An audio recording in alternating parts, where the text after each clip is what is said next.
Halo semua, selamat datang kembali di Kabar Finansial. Sudah menjadi rahasia umum jika negara kita Indonesia mempunyai hutang luar negeri dengan angka mencapai ribuan triliun rupiah. Selain itu, masih banyak juga penduduk Indonesia yang berada pada garis kemiskinan. Karena alasan itu, timbullah pertanyaan di benak banyak orang. Jika negara bisa mencetak uang, kenapa negara tidak mencetak uang sebanyak-banyaknya untuk membayar hutang? Dan kenapa pula negara tidak mencetak uang untuk dibagikan kepada rakyat yang berada di garis kemiskinan? Sebelum menjawab semua pertanyaan tersebut, terlebih dahulu saya akan menceritakan beberapa negara yang pernah mencetak uang sebanyak-banyaknya karena alasan hutang. Dulunya, Jerman pernah disalahkan karena dianggap memulai Perang Dunia I, sehingga mereka harus membayar biaya kerusakan dan perbaikan yang dialami oleh musuh-musuhnya. Jumlah kerugian yang harus ditanggung Jerman mencapai 33 miliar dolar atau setara dengan 132 miliar dalam mata uang Jerman. Tentu Jerman tidak memiliki uang sebanyak itu. Karena tidak memiliki uang, akhirnya Jerman mencetak mata uangnya sebanyak mungkin, di mana kemudian hal itu menyebabkan inflasi besar-besaran. Akibat inflasi tersebut, mata uang mereka menjadi tidak berharga. Pada masa itu, seseorang dapat membawa sekoper mata uang Jerman yang bahkan tidak bisa digunakan untuk membeli roti. Selain Jerman, ada juga negara Zimbabwe. Antara tahun 2002 sampai 2005, Zimbabwe terus-menerus mencetak uang untuk membayar sebagian besar hutang negaranya dengan mata uang setempat. Akibatnya, Zimbabwe mengalami inflasi besar atau hiperinflasi, di mana mata uang di negara itu menjadi tidak bernilai. Pada masa itu, seseorang bisa mencari gambar uang kertas yang dicetak oleh pemerintah yang bertuliskan nominal 100 triliun dolar Zimbabwe. Sehingga untuk sekedar mengganti ban sepeda saja, seseorang akan dikenai biaya 300 triliun dolar Zimbabwe. Akibat pencetakan uang ini, penduduk Zimbabwe menjadi sangat miskin. Pada tahun 2008, harga kebutuhan pokok meningkat setiap harinya. Pada akhir tahun tersebut, dolar Zimbabwe hancur dan tidak dapat lagi dipergunakan karena mata uang tersebut sudah tidak bernilai. Selain Jerman dan Zimbabwe, hal serupa juga terjadi di Venezuela. Akibat mencetak uang terlalu banyak, uang di negara tersebut menjadi tidak bernilai. Hiperinflasi mata uang negara Venezuela, yaitu Bolivar, membuat nilainya turun secara drastis dan membuat nilai inflasinya mencapai 1,37 juta %.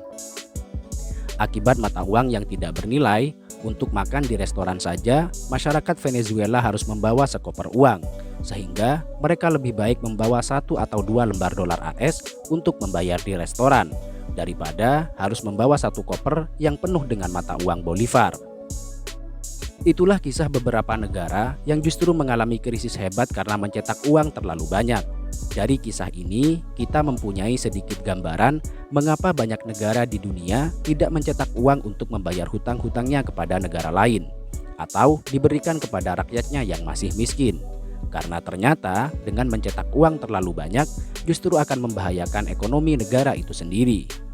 Sebagai contoh, jika hari ini kamu membeli sebotol air mineral dengan harga Rp1.000, lalu pada esok hari negara ini mencetak rupiah 2 kali lipat lebih banyak, maka harga sebotol air tadi akan menjadi Rp2.000.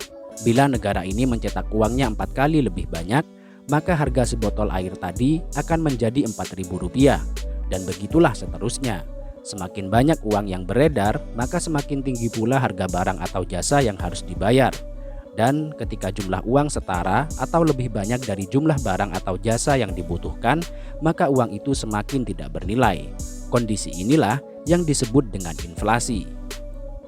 Inflasi berarti peningkatan harga dan jasa secara terus-menerus akibat meningkatnya suplai uang yang disirkulasikan dalam satu negara. Pada dasarnya, inflasi bukanlah hal yang buruk. Inflasi merupakan pertanda bahwa ekonomi dalam negara tersebut produktif dan tumbuh dengan subur.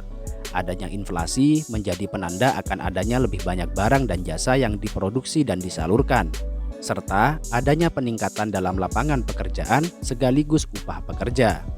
Namun, bila inflasi tidak terkendali, yaitu ketika harga-harga barang dan kebutuhan pokok naik dan nilai mata uangnya menurun secara drastis, maka akan terjadi apa yang disebut dengan hiperinflasi. Kasus ekstrim ini muncul saat terjadi perubahan sistem mata uang maupun meningkatnya persediaan uang secara drastis dalam suatu negara. Kondisi ini biasanya lekat dengan pasca peperangan, depresi ekonomi, serta kondisi sosial politik yang tidak stabil dalam suatu negara. Indonesia pun pernah mengalaminya di antara tahun 1963 sampai 1965. Pemerintah pada masa tersebut mencetak rupiah secara terus-menerus untuk membayar hutang negara sekaligus mendanai proyek-proyek mercusuar yang merupakan ambisi Presiden Soekarno. Hasilnya, Indonesia mengalami inflasi hingga 600% dan melakukan redenominasi alias pemotongan nilai rupiah pada akhir tahun 1965 sebagai salah satu solusi agar inflasi tersebut tidak berubah menjadi hiperinflasi. Jika tidak melakukan kebijakan itu, mungkin pada masa itu Indonesia akan bernasib sama seperti Jerman, Zimbabwe, dan Venezuela. Jadi, sekarang kamu sudah mengerti kenapa negara tidak mencetak uang sebanyak-banyaknya untuk membayar hutang atau untuk diberikan kepada rakyatnya yang masih miskin. Selain itu, untuk kamu ketahui, urusan percetakan uang rupiah adalah kewenangan Bank Indonesia.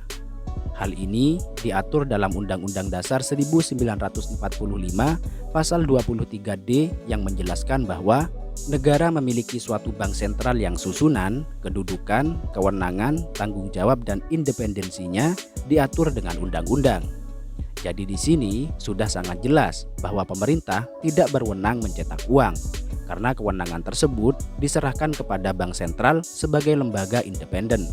Adapun tugas dan kewenangan Bank Sentral diatur dalam Undang-Undang Nomor 23 Tahun 1999 tentang Bank Indonesia dan telah dirubah menjadi UU Nomor 3 Tahun 2004. Ketentuan lebih lanjut tentang bagaimana Bank Indonesia atau BI melakukan pengelolaan uang rupiah yang meliputi perencanaan, pencetakan, pengeluaran, pengedaran, pencabutan, dan penarikan serta tahap pemusnahan uang yang tidak layak edar diatur dalam Undang-Undang Nomor 7 Tahun 2011 tentang mata uang.